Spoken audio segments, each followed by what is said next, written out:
3. Rocover is a rocky road. Rennie Fang 03. Summary. Leo wakes up and panics. Luckily Donnie's a pretty good brother. Notes. First off, I had canon Mikey with OSTD. But that's not a tag semicolon. Second, Dr. Delicate Touch is fronting most of the fic, so I write him as Dr. DT for a lot of it. Third, Mikey and Dr. DT use heat TW panic attacks, survivor guilt, intrusive thoughts, and a bit of social ideation if you squint. Enjoy grinning face. See the end of the work for more notes. Work text. Leo woke up for the first time in years. Usually he was startled awake by nightmares on the few nights he slept since escaping Draxum's lab. Waking up gradually was a foreign feeling, but it was not unwelcomed. Sadly, it didn't last. Feeling the pressure of someone's arm over his chest made Leo panic. He struggled to sit up, fighting against his sore body and aching legs. Trying to get off the bed resulted in him falling flat on his chin. He yelped when he bit his tongue and tried to push away the nausea that the taste of blood brought with it. Someone was speaking from the bed, but Leo couldn't hear them. The noise was smothered by the overwhelming need to hide. He didn't know where he was, and he wasn't alone. That kind of situation never ended well for him. He reached for his belt,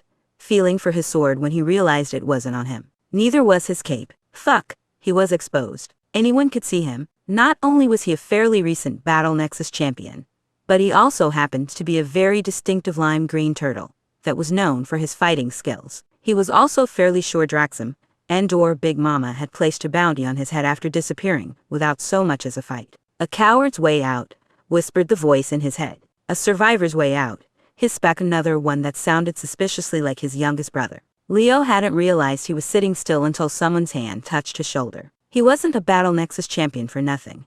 In a split second he had his attacker pinned to the ground. Donnie's wide eyes met Leo's, and Leo realized what he had done. He attacked his brother, his twin. This is why he couldn't come back. He wasn't safe. He needed to leave. He should have fought harder when he was discovered. He shouldn't be in the lair. Not when he still hadn't made up for the innocent blood he'd shed, and especially not when he'd attacked his own brother. He needed to leave, but if his memory of Donnie held up, the exits to the lair were all monitored, and likely locked. Running wasn't an option, but Leo could hide. When they were tots, Mikey may have been the smallest, but Leo was always the best at hiding. He knew all the good spots that no one would think to look for. Leo, Donnie hesitated. You're okay. You're back home. Leo was shocked back to reality by Donnie's steady voice. Leo was quick to let go of his brother, ignoring the soft-shell shouts, and ran to his old room. It was almost the same as he left it, aside from a shoebox on the bed. He didn't take the time to examine it before he ran to a bookshelf pushed up against the far wall. Sliding the shelf away from the wall revealed a small crevice in the stone.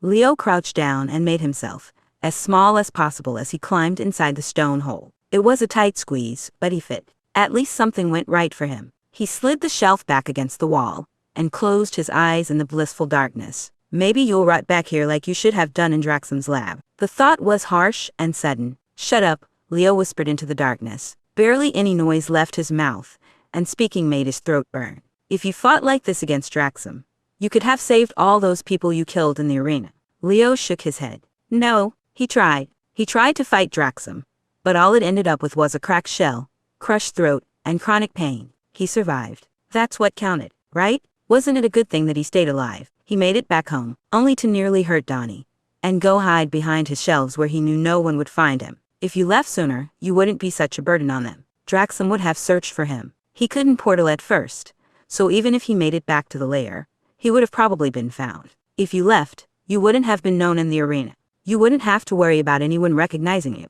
Leo had no argument. Even if he were to stay, he'd never be able to visit the Mystic City with his brothers without fear of being recognized and getting his brothers hurt. You wouldn't have had to kill that bunny kid. Tears pricked Leo's eyes. He didn't have a choice. It was either him or the bunny. It should have been you. No, he needed to go home. It should have been you. A sob escaped Leo's sore throat. It should have been him. In hindsight, Donnie should have expected Leo to panic when he woke up. If he'd been kidnapped and hurt for 5 years, he would not take kindly to waking up in the arms of someone he left him for dead either. Donnie took a breath. It's not my fault, he repeated mentally. Dr. Feelings had basically drilled that into all the brothers' skulls when he had the chance. Leo crashing onto the floor is what really woke Donnie up. He should have known better, but it felt so much like when they were tots. He and Leo spent more nights together than apart. There would be a decent amount of times where Leo would wake up either in a panic or completely disoriented and fall over Donnie, landing on the floor. They had a routine, Donnie would touch Leo's shoulder,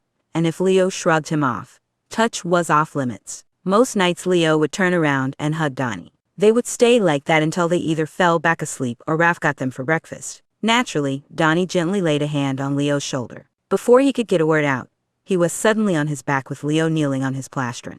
Leo had both of Donnie's arms pinned to his chest, unable to move. Donnie stared with wide eyes, but tried to keep himself calm. Leo, you're okay. You're back home. Leo seemed to startle at Donnie's voice, and suddenly, he was gone. Wait, Leo, Donnie shouted. He was quick to get up on his feet and ran out into the hall. What happened? Mikey shouted as he came running out of the kitchen. Donnie flapped his hand in front of his chest as his throat tightened. Leo woke up, and he must have panicked, and he ran. But not before what I think was a panic. No.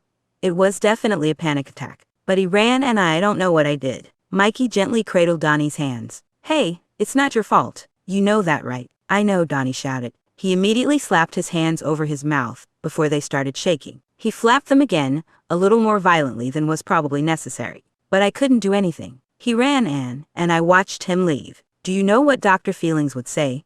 Mikey said as he took a step back to give Donnie space to stem. That it's not my fault. That it's better we're all alive and hurt rather than dead. That it's going to be okay, Mikey whispered. He couldn't have left the lair without his sword, right? Donnie shook his head. His alarms would have sounded if any of the locked doors were messed with. Plus they would have heard if something was destroyed. Then we'll find him. He probably just needs some time. Mikey gave Donnie a small smile. That's probably what Dr. Feelings would say. Okay, Donnie muttered with a small nod. Okay, we just need to find him. Mikey grabbed Donnie's hand, which was no longer shaking. Good plan, but I have made breakfast. You should eat before we begin the search. Donnie glared at Mikey, but noticed the harsher look in his eyes. Dr. Delicate Touch also seemed to be present. Before you say anything about the time, you just woke up. So it's breakfast. Donnie nodded. Got it, Dokor DT. Food, then we search for Leo. Dr. Delicate Touch smiled. Good, now we'll go get Raphael. We had better see you in the kitchen. Shooting his youngest brother a thumbs up, Donnie wandered into the kitchen. Today was not the day to get on his youngest brother's bad side if they wanted to have any sense of efficiency in their search. Not that Donnie didn't like Dr. DT, but Mikey listened just a little better. Donnie had barely gotten himself a mug of coffee when his brothers arrived in the kitchen. Dr. DT and Raph have entered the arena, Raph announced. He gave Donnie a somber smile before sitting down at the table. Get over here before Dr. Delicate Touch brings you over. Dr. Delicate Touch stuck out their tongue before turning toward the counter where a plate of pancakes sat. Donnie wandered over to the table and sat down. Hey, Raph bumped his shoulder. We'll find him in no time. Donnie nodded, his gut twisted. He could already see the pattern forming. Leo runs and hides. They find him. He explains a small problem. He tries to act like everything's fine. And then the pattern repeats. It's how it was before. And he's not gonna be able to hide forever. Dr. Delicate Touch commented as he set down plates in front of the two sitting brothers. He seated himself with his own plate soon after. These aren't problems that he can easily hide. Stole that bit of insight from Feelings, Raph teased. Dr. DT's glare made both Raph and Donnie chuckle. You're lucky we have shit to do today. Otherwise you'd be on the run, gasped. Donnie chuckled. The baby, swearing. I can't believe you'd ruin his precious, innocent reputation like this. A fork was hovering in front of Donnie's face in a matter of seconds, as if he was about to be stabbed with it. Shut it, Don. I can tell Raphael all the words you taught me if you want to start that war. Donnie frowned as his youngest brother smirked. Raph is suddenly very afraid of what you two get up to together, Raph muttered as he took the last bite of his pancakes. Dr. Delicate Touch was second to finish, and threatened Donnie, when the genius even hinted at not finishing his plate. I don't think so, Don. Unless you want a lecture on good eating habits in the near future. Donnie reluctantly finished his plate. Raph patted his back when the youngest got up and took care of the dishes. Now that we ate, we can make a plan. Right, Donnie? The purple-clad nodded, spirits lifting slightly. Planning? He could plan. Even if the plan was finding his brother, that had woken up in a panic, and ran off and said panic. Deep breath. A plan. Simple. Well, first we double-check the exits to make sure he didn't get out without the alarms going off somehow. Then we check our rooms and any extra places he could have snuck off to, Donnie said. He was always the best at hiding when we were younger, Raph commented sadly. Dr. DT can check his old hiding spaces, especially the smaller ones. Hey, Dr. Delicate Touch protested. Raph's not trying to insult you, Raph quickly added. You're just the best for the job. I definitely can't fit in any of the smaller spaces. And Donnie is going to be checking a lot of his tech. Donnie nodded. That's a solid plan, dearest older brother. I'll also check Leo's room. The other two gave him a look, but didn't object. Keep your phones on, Donnie said sternly, and text the group chat when you find him. The search had gone on for a few hours when April joined them in the lair. Donnie had been going through the footage for at least an hour when she snuck up behind him. Donatello, she said sternly, you had better not be staring at all that footage without your glasses. Young man. Donnie jumped and flipped around to face her. She frowned when she noticed his lack of glasses. I know you're shaken, but you're gonna give yourself a migraine, staring like that. I gotta find him, April. I don't think he could have messed with my footage without me noticing. But it's like he just disappeared. Does he have his sword? Donnie pointed to his desk, where the sword was sitting. Okay. Does he have any other method of teleporting? I don't know. Donnie was beginning to fidget with his glasses on his desk rather than putting them on. He ran from the med bay to his room, but he never came out. And you're sure he's not in there? Donnie shook his head. We all looked. Raph checked everything up high, in case just jumped up on a shelf or something. We even convinced Dr. Delicate Touch to crawl underneath his bed to see if there were any spaces he didn't know about. Nothing? Hands on his arms shocked Donnie out of his panicked rambling. April stared at him with nothing but care and determination. I'll help check around the lair, but you should go back to his room. From what you've told me about your younger years, he's either in your room or his. He always liked to hide when he panicked, right? Donnie nodded. Okay, instead of searching for him, look for hidden hiding spots. I'm sure there's at least 1 or 2 spots he never told anyone about.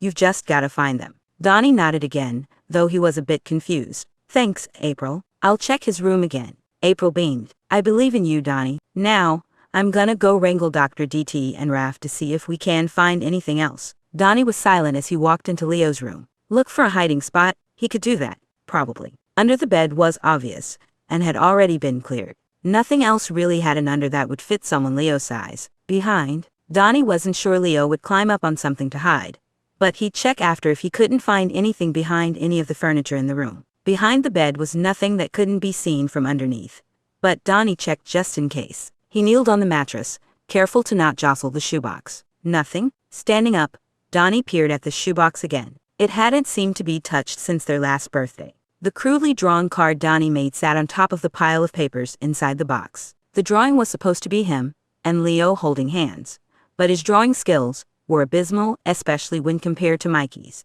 Donnie walked away from the bed before he could dwell on the box for much longer. What else could he check behind? The nightstand. Nothing. Shifting the furniture made an awful noise that had Donnie shuddering, but he would deal with it. Next, the dresser. It was a bit heavier and louder, but Donnie still moved it. He still found nothing. Third time's a charm, he muttered as he approached Leo's bookshelf against the far wall. When Donnie slid it away from the wall, he was surprised when it slid silently. The surprise was drowned out by the rush of panic and relief that came when he saw Leo curled up in a small crevice made of stone. Panic really set in when Leo flinched away from him, sobbing into his hands. His breath was wheezy, and each heaving sob seemed to cause him pain. Donnie scooted the shelf aside so he had room to sit near Leo without panicking him further. I'm just gonna sit here, Leo. Okay, I'm not going anywhere, but I won't approach you unless you let me, Donnie said softly. For how loud Leo used to be, he always got really quiet when he broke down.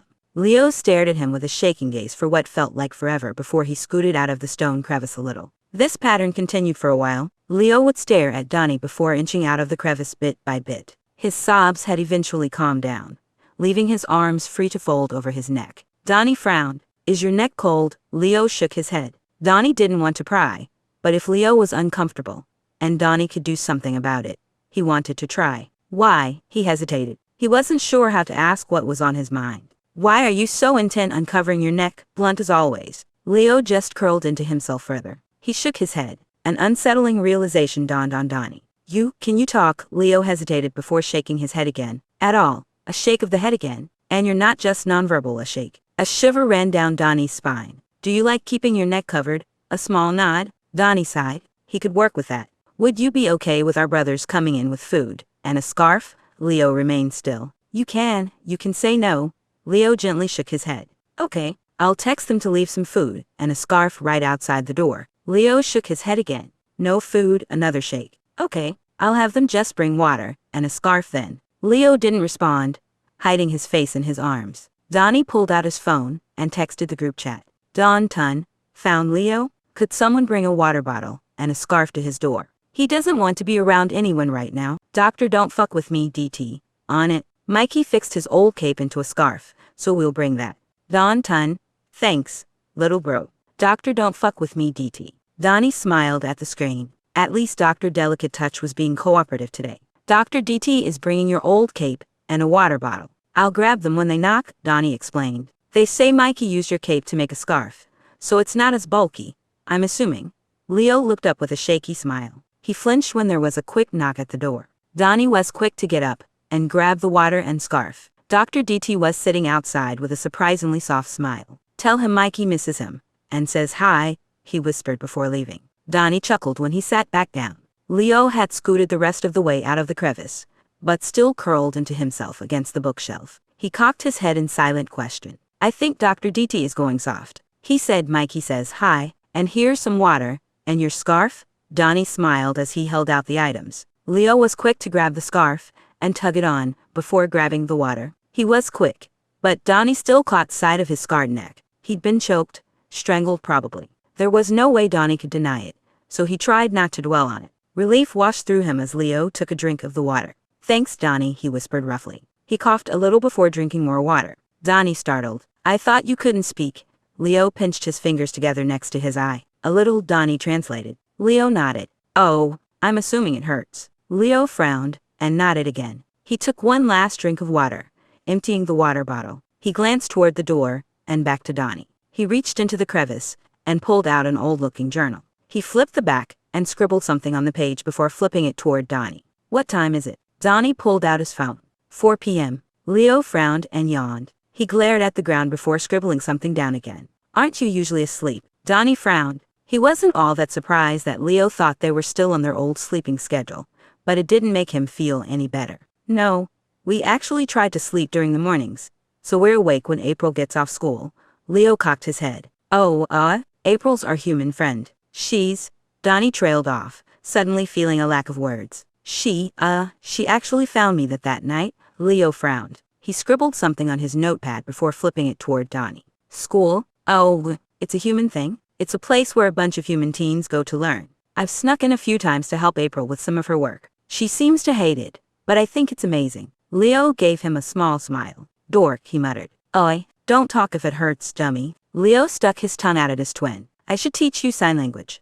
Leo made a face as if he was considering all his options before nodding. Donnie beamed. Before we start, could I let Raph and Dr. DT know you're doing better? I wouldn't be surprised if Raph was sitting outside right now, Donnie chuckled. I want to see them, Leo wrote. He hesitated during his writing, which made Donnie hesitate. Don't push yourself, Nardo. Leo shook his head. He tossed the journal and pinned back into the crevice before using the bookshelf to stand up. His knees shook, and Donnie was quick to catch him before he could fall. Before Donnie could apologize for the sudden touch, Leo seemed to melt into his side. Leo did, however, insist on pushing the bookshelf back, and gave Donnie a glare that said if you tell anyone about this, no one will find your body. Donnie smiled and led them to the door. He and Leo took a deep breath before they subjected themselves to the emotional roller coaster that confronting everyone else was going to be. Notes. Thank you for reading. Please comment if you enjoyed. You can find me on Tumblr at SadlyOn and Instagram at Wilbur's Habana Grinning Face. Series this work belongs to. Previous work part 3 of Lonely Leo, Ow.